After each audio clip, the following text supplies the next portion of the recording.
It's a crowded room, and Jesus is in this room. The room it's surrounded by people. You can't go to the left, and you can't go to the right. And it's maybe a smaller room, maybe like a house room. You think of like a house church, like it's a smaller type setting, and it's packed shoulder to shoulder. And people are curious because this is Jesus. This is the one that everybody's raving about. This is the one that everybody's talking about. And suddenly, out of nowhere, all of a sudden there's commotion in the back by the door. And people are like, well, what's going on back there? And maybe Jesus is still for a minute. And the commotion's there, and people are looking around and like, what's going on? What's happening? And you know how it is in those crowded rooms. And this is where this story picks up in Mark chapter 1 and verse 40. And a leper came to him, imploring him, and kneeling, said to him. Now, a leper came to him. A leper came to Jesus. A leper came to Jesus. And everybody in this room knows what a leper is. In this crowded room, they understand who just walked in. This is someone that's unclean, that's rejected by society. They don't know him by his clothes or his face. They know him by his skin, because leprosy is a disease that affects the skin dramatically. And so not only is he physically, they see it on his appearance, right? But no doubt this man, because of the time that this was in, he's rejected by society. Society has rejected him. He's unclean. If he touches you, you become unclean. And I've read some things, maybe you have too, of where they stay in different areas of the city. They stay in, some I've read they stayed in caves together. The lepers society stays together because they're rejected. These are people that are outcasts. These are people, and not only are they, so that they have the physical thing going on, they're socially, they're outcasts, but also people label them. They're labeled. They're made to be not only rejected by the people, but it's almost as though the leadership encourages this rejection. And so it's interesting that this man walks in this room. What are you doing? Where are you? Why are you? This is not a leprous room. Why are you here? And I can imagine everybody getting out of the way. Oh, stay away from him. Don't touch him. Why is he watch? Hey, get over here. Grabbing the kids and grabbing like, hey. I can imagine what you do for your child. You grab your child. That's what I would do. And here's the thing. This setting bears out that your identity is not your infection. The identity surrounding this man was that he was infected. He's an outcast. He's labeled. He's a reject to society. But just because that infection's there doesn't mean that that's his identity. Watch this now. And keep going in verse 40. He says, comes to Jesus and he says, Jesus, if you will, you can make me clean. If you will, you can make me clean. Right? This tells me that he has faith that Jesus can do it. But I wonder, when I read this, does he have the understanding that his mercy is present? The mercy of Jesus is in the room. Faith But where is he with the mercy? What does he believe about mercy? And what does he believe about the rejection side of it, right? The untouchable side, the unclean. And I can imagine if that was me, I would wonder the same things. Like, do I even qualify for God's compassion? Where is God at with me? Like, I know I'm unclean. And I know I shouldn't even be here in this room with all these people, but if you will, here I am, right? And imagine the shame that would go along with this. You're messy. This disease isn't a clean disease. Consistently dirty, broken, and it's embarrassing. So there's no doubt that you struggle with your own worth. What it really am I worth? And I wonder, why do we feel like we need permission for compassion? It's like when someone wants to give compassion, it's like, should I receive that? Why do we feel like we need that permission for the compassion? And so we move on here to verse 41. He starts out, Mark says, moved with pity. Now, the word pity is interesting. I also seen one translation says, moved with compassion. And this is Jesus. He's moved with pity. He's moved with compassion. I even seen one translation said he's moved with indignation. And indignation could be more of a frustrated anger. And maybe, and many, from what I could read and understand, it seems like many people would go with the indignation and say, well, what is he frustrated and angry about? And I wonder, that was Jesus maybe a little, why the commotion? I know he's unclean, but do we understand that the miracle is in the room? Just needs a touch. So,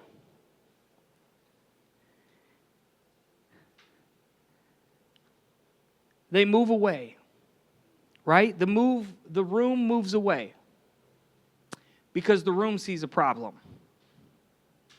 And that's usually how humanity works, right? When we see a problem, avoidance kicks in. Problem, this way, right? But Jesus' reaction isn't avoidance. It's not dismissal. Jesus moves towards the mess. What is he doing? This is everything contrary to what we've been taught.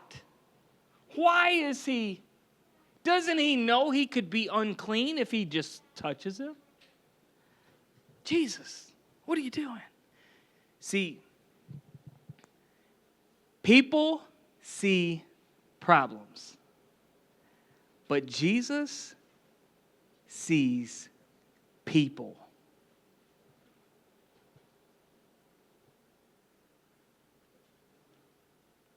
Problems, and Jesus, I see it, but there's a human behind this. There's a human behind this disease.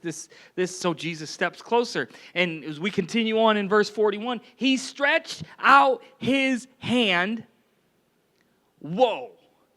Hold on. He's a leper. Why are you stretching out towards him? That's a no-no. We don't do that. Because Jesus, you're going to have to go live in the cave.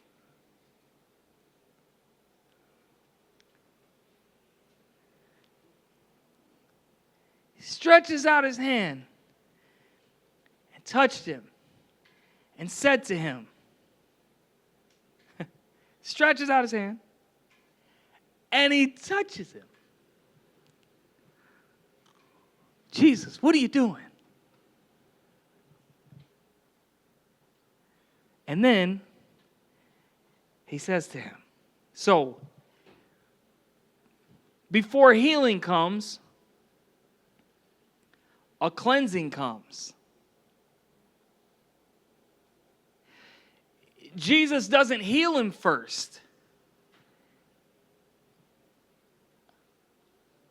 He doesn't take the leprosy away first before he reaches out. Before the miracle, he touched him. And I wonder if we're in that crowd, what do we think?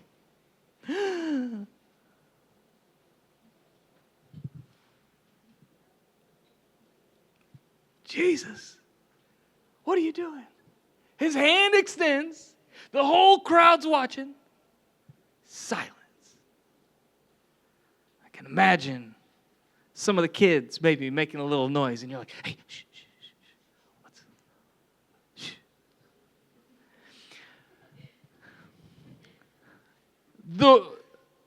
The rule in their world was that contamination spreads. That's the rule. That's the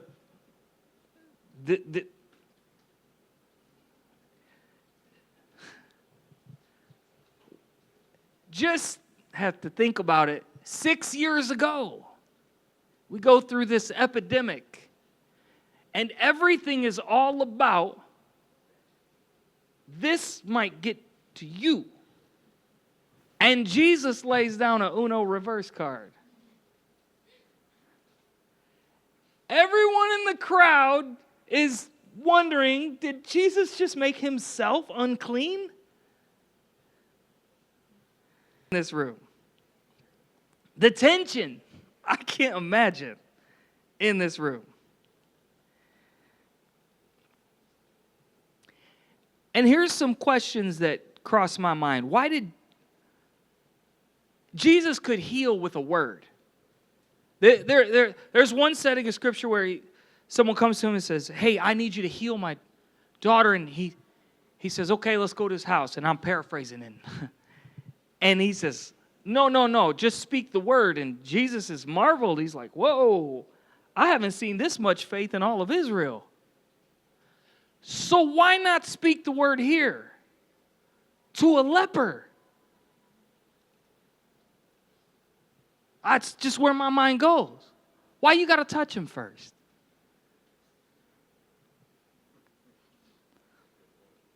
Why not heal him and then hug him? You know. Why risk, and I know it's Jesus, but why risk the contamination? Why step into that specific moment? You know why? You know why Jesus steps into this moment for this man? Because Jesus gives dignity before he gives deliverance.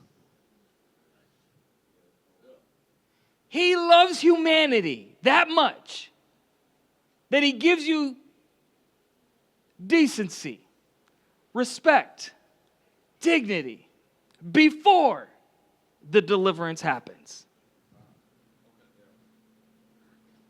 Jesus. And I see this in many spaces. There's a setting in John 8 where a woman is caught in the act of adultery, and Jesus in this setting, like she's caught. And it's like he gives her dignity back. Wait, you mean no one's going to pick up a rock and stone me? No, let me give you your dignity back. Just don't do it again. I ain't condemning you. Just don't do it anymore. Wait, what? Another one I thought of was Zacchaeus. Zacchaeus gets up in this tree, and Zacchaeus he can't see Jesus. The crowds, he's shorter in stature, so he's got to climb up in a tree to see Jesus, and he's curious about Jesus, but he's been a cheat, and he's cheated people out of their tax money. He stole from them. He's a traitor to these people. And of all things to do, Jesus goes to his house, sits and eats with him. I'm sorry. Tax man that takes all my money, I am not okay with you coming to my house and eating.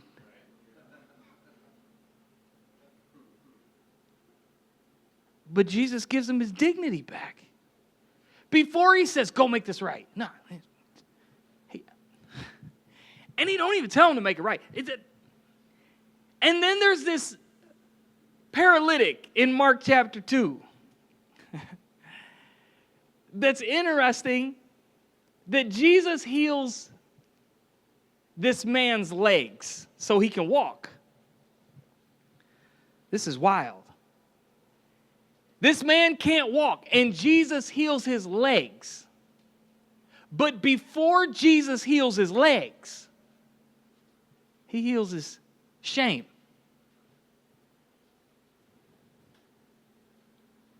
This is what Jesus does.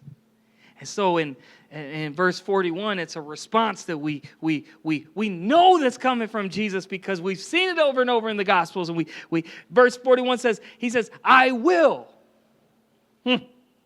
be clean. Now he speaks it. He didn't speak it before. Now he speaks it. After the touch, he answers the doubt that's unsettled in this man's mind. It's like Jesus is like, I got you. He's him. Watch him. One sentence and the disease leaves. I will be clean. One sentence. Skin's healed. Life's restored. Guess what? No more caves. Rejection over. Talk about transformation. Now what you going to do with your life?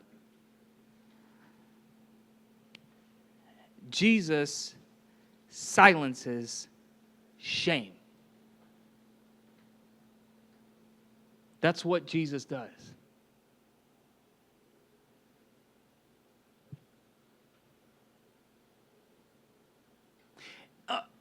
Jesus silences shame. Imagine going in as the leper, going into a room full of people, the courage, the boldness that it would take to say, I know this man can heal me. I hope he has enough compassion and mercy to do it.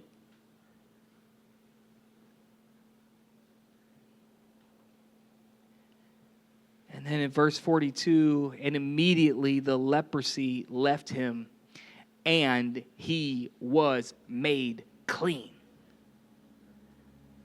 Here's the truth. Watch this. The man didn't just need healing. The man needed to feel close. How long has it been since you've been touched? Since somebody wrapped your arms around you and said, I love you.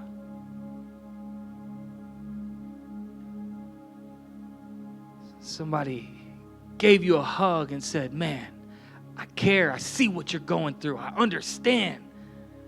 It gets heavy sometimes trying to live a life filled with rejection. I just want, no. You don't get that luxury when you're a leper. Would I want a hug?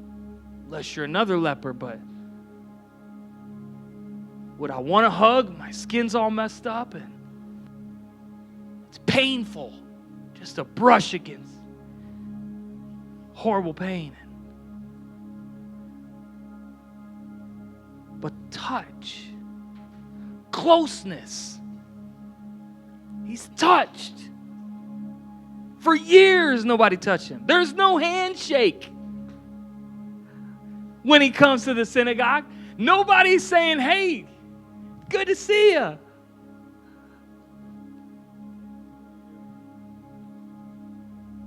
There's no human contact. Now, let me ask you, what could that have done to this man's soul?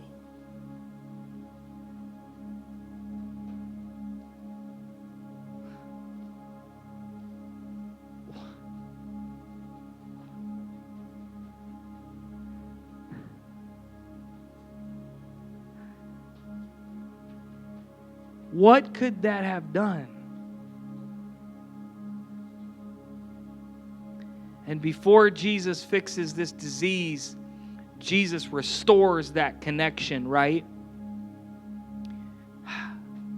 Let me just let you know that you're not alone. Jesus touches him to say,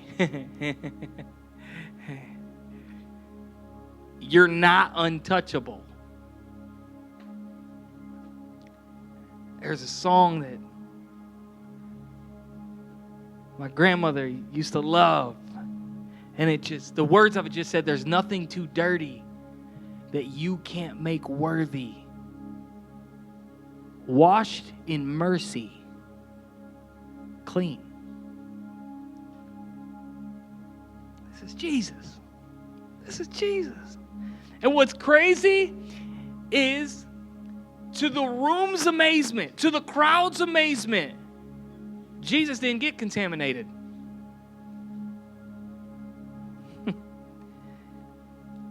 Healing spread to the man.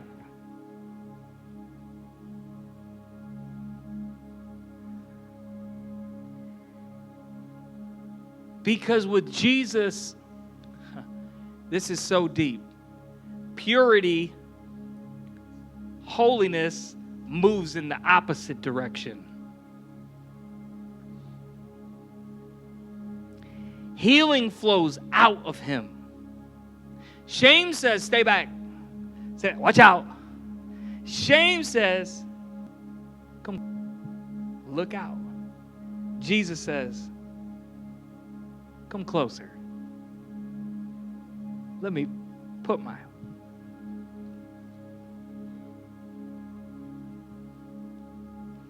Jesus moves toward people, or towards what people avoid.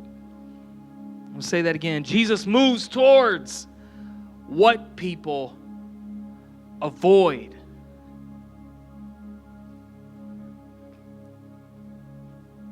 So let's bring this in the room. Maybe leprosy isn't our disease. Maybe shame is.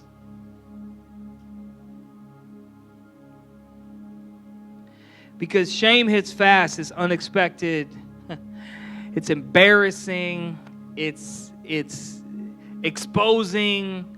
I think of Adam in the garden. Oh my gosh, I have to hide.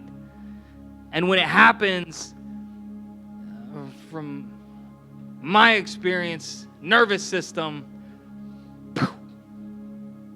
gets ready. It's preparing for rejection. Getting ready for that. And we brace for distance, not for closeness. This happened in my life not too long ago, a year or so ago, a couple years ago. I kept wanting to draw closer and closer to this person, but I kept seeing this. Every time I would take a step towards them, they would take a step back, and I'd take a step towards them, and they take a step back. I take a step forward, they take a step back, and that's what shame does. You feel as though you need that avoidance, that. But if we can believe He can forgive, maybe we wonder, does He want to? Does He want to forgive me? Does He want to? And so maybe we pray like this leper prayed. He says, if you're willing. And here in this setting, the gospel setting, Jesus answers and says, I'm willing. I'm willing. And he's saying the same thing here today. The cross proved that Jesus took our shame for us so we could step into his wholeness. I'm on a journey. It's a journey of a lifetime. I see so many weaknesses sometimes, and I'm like, I can't plug all the holes. Huh. Well, and then I realize, good thing he can. And I don't have to. I just lean into him, and he helps me plug those holes. And listening. What if the touch of Jesus today is the real miracle?